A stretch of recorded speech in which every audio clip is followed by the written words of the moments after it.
कोकणातील आंबा आणि काजू उत्पादक शेतकरी जो आहे तो हवालदिल झालेला आहे। शेतकऱ्यांची एकीकडे थट्टा मस्करीच सध्या राज्यात सुरू आहे का असा सवाल या निमित्ताने उपस्थित होताना पाहायला मिळतोय। खरं तर एका झाडासाठी फक्त 200 रुपये इतके पैसे जे आहेत ते सरकारकडनं आता आंबा बागायतदारांना देण्यात येतात। या सगळ्या संदर्भात आज राजू शेट्टी असतील, भाई जगताप असतील, विनायक राऊत असतील आणि इतर सगळे शेतकरी नेते मंडळी जे आहेत ते मुख्यमंत्री देवेंद्र फडणवीस यांच्या वर्षा निवासस्थानी मोर्चा काढणार आहेत 15 तारखेला। खरं तर सरकार किती अजून अंत बघणार आहे शेतकऱ्यांचा, कारण की सातत्यानं तापमान वाढ असेल किंवा ग्लोबल वॉर्मिंग, अवकाळी पाऊस ह्या सगळ्या हालापेष्टा शेतकरी झेलतोय। आता कोकणात देखील हीच परिस्थिती उद्भवली आहे। खरं तर कोकणातला शेतकरी शोषिक आहे, समंजस आहे आणि आलेल्या परिस्थितीला तो तोंड देतो, परंतु फारसा प्रतिकार करत नाही। याचा गैरफायदा घेऊन सरकार कोकणातल्या शेतकऱ्याला वाऱ्यावर सोडतंय। आता मुख्यमंत्र्यांच्या घरावर जाणार म्हटल्यानंतर पोलिसी दंडुका दाखवण्याचा प्रयत्न होतोय, पण यांच्या सगळ्या दडपशाया जुगारून आम्ही मुख्यमंत्र्यांच्या घरावर जाणार म्हणजे जाणार, हा ठाम निर्धार आहे आमचा। परंतु आता मात्र पोलीस सुरक्षा व्यवस्था खूप मोठ्या प्रमाणात आहे। तुम्ही पाहणी देखील केली, पोलिसांनी तुम्हाला विनंती केली की ही जागा निवडू नका, दुसरी जागा तुम्हाला देतो, परंतु तुम्ही तुमच्या आंदोलनावरती ठाम आहात का? जर तुम्हाला पोलिसांनी नजर कैद ठेवलं तर तुम्ही तुमचं आंदोलन कशा पद्धतीने यापुढे कराल? जरी पोलिसांनी किती काही दडपशाही केली, आम्हाला ताब्यात घेतलं, काही केलं तरी आंदोलन हे होणारच।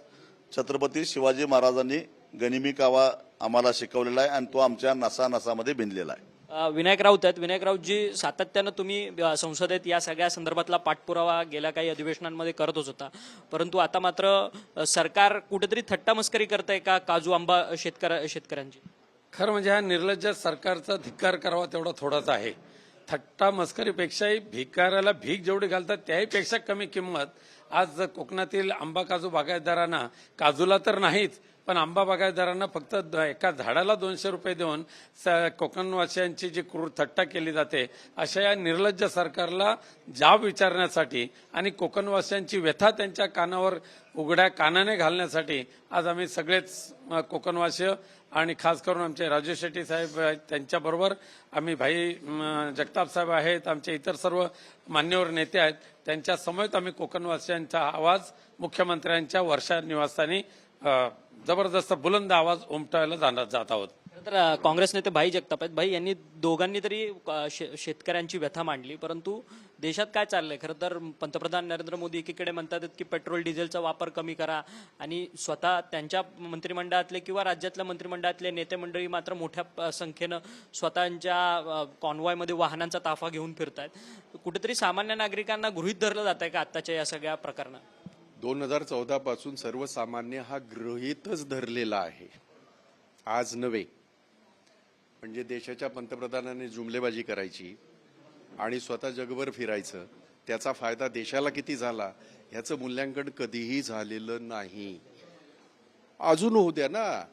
आणि मग आम्हाला सांगायचं तुम्ही मेट्रोने चाला, जे आम्ही जातोच। आम्हाला सांगायचं की तुम्ही गाड्यांचं पूल करा आणि जा, किंवा पब्लिक ट्रान्सपोर्ट हे करा। पंतप्रधानांना स्वतःला जगभर फिरण्यासाठी 8,700 कोटीचं विमान लागतं। भारताच्या स्वातंत्र्यानंतर एकाही पंतप्रधानाने अशा पद्धतीने काहीही केलेलं नाही। त्यामुळे गेल्या 10-12 वर्षामध्ये पंतप्रधानांच्या दौऱ्यांवर किती खर्च झाला हा सरकारी ह्याच्यात आहे। त्यामुळे जर खरोखरच तुम्हाला या परिस्थितीची चाड होती, ही परिस्थिती 2.5 महिन्यापासून होती, मग 5 राज्याच्या निवडणुका होईपर्यंत तुम्ही कधी आव्हान केलेलं आम्हाला तरी आठवत नाही। 5 राज्यांच्या निवडणुका झाल्यावर आता साळसूदपणा जर कोण दाखवत असेल, अर्थात हा पंतप्रधानांचा पूर्ण अधिकार आहे, त्यामुळे त्यांच्या अधिकाराला आव्हान देण्याचं काहीही कारण नाही। परिस्थिती जेव्हा तुमच्या बाजूची करायची असेल तर तुम्ही अशा पद्धतीचं जे वक्तव्य करता त्याचा मी कालही निषेध केलेला आहे माध्यमांवर, आजही करतो आणि ह्यांचा छुपा अजेंडा आजच सांगतो। अजून 10-15 दिवसांनी या राज्यामध्ये, ह्या देशामध्ये पेट्रोलचे भाव वाढलेले असतील, डिझेलचे भाव वाढलेले असतील, गॅसचे भाव ऑलरेडी वाढलेत, ते अधिक वाढलेले असतील। ही पळवाट त्यांनी काढलेली आहे असा माझा स्पष्ट आरोप आहे. खरं तर विनायकरावजी, पंतप्रधान नरेंद्र मोदी सातत्यानं आवाहन करतात आहेत, सोनं खरेदी करू नका, खूप परदेश दौरे कमी करा. हे नक्की काय म्हणजे लोक सामान्य नागरिक जगणार कशी? कारण की पेट्रोल डिझेल हे तर सातत्यानं ह्या दैनंदिन जीवनात लागणारी वस्तू. ह्या प्रश्नाला उत्तर द्यायच्या अगोदर एक फक्त कोकणवासियांची एक व्यथा सांगतो. यावेळेला प्रथमच कोकणवासीय वर्षा बंगल्यावर धडकणार म्हटल्यानंतर, कोकणातले आंबा काजू बागायतदार वर्षा बंगल्यावर धडकणार म्हटल्यानंतर आज सिंधुदुर्गातल्या सगळ्या आंबा काजू बागायतदारांना बँकांच्या नोटिसा कालपासून यायला सुरुवात झालेल्या आहेत. आणि एवढंच नव्हे तर देवगडच्या बाजारपेठेमधल्या रस्त्यावर बसून भर रखरखत्या उन्हामध्ये बसून ज्या आमच्या महिला भगिनी आंबे विकतात त्या भगिनींना फूड अँड ड्रग डिपार्टमेंटचे अधिकारी येऊन विचारतात, तुमच्याकडे आंबे विकायचे लायसन आहे का? आजपर्यंत कधी झालं नव्हतं. ही परिस्थिती आज आलेली आहे. त्यामुळे ह्या सरकार, निर्लज्ज सरकारला खरोखरच धडा शिकवण्याची गरज आहे. कोकणातले नेते म्हणून घेणारे गेले कुठे, असा सवाल आहे. ठीक आहे, माझं तर उलट सांगणं या बाबतीमध्ये. मी आत्ताच बोललो, तुम्ही थोडा उशिरा आलात. दुर्दैव बघा कसं आहे. ठाण्याचे पालकमंत्री कोकणातले, रायगडचे न डिक्लेअर झालेले पालकमंत्री कोकणातले, रत्नागिरीचे पालकमंत्री कोकणातले, सिंधुदुर्गचे पालकमंत्री कोकणातले.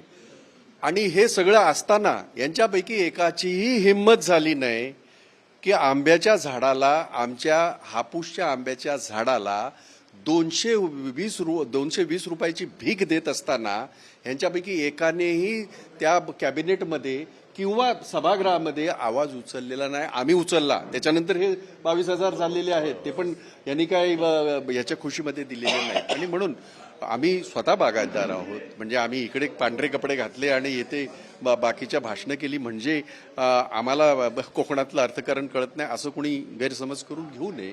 आणि म्हणून आम्ही त्या अर्थकारणातले आहोत. आणि आमची मागणी साधी आहे, एका झाडाला 5,000 रुपये द्या, कारण ते आंब्याचं झाड आहे.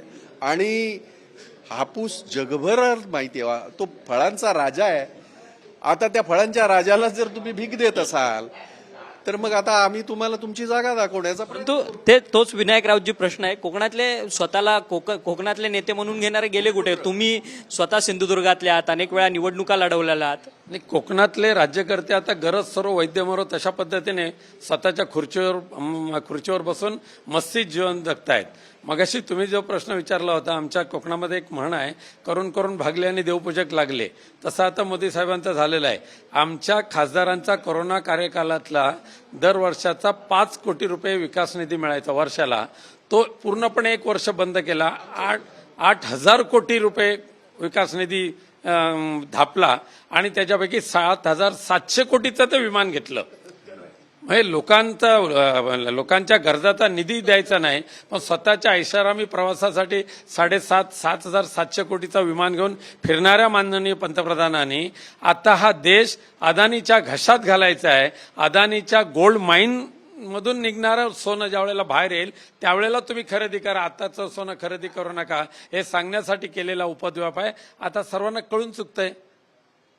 तर धन्यवाद, तुम्ही तिन्ही नेत्यांची आम्ही बातचीत केली. खरं तर पत्रकार परिषद झाली तिन्ही नेत्यांची आणि तिन्ही नेत्यांनी सांगितलं की वर्षा बंगल्यावरती मुख्यमंत्र्यांच्या निवासस्थानी आंदोलन तर आम्ही करूनच राहणार, अशा पद्धतीचा विश्वास जो आहे या तिन्ही नेत्यांनी आपल्याशी बोलताना व्यक्त केलेला. व्हिडिओ जर्नलिस्ट रोहनसह अक्षय मंकणी, TV9 मराठी, मुंबई.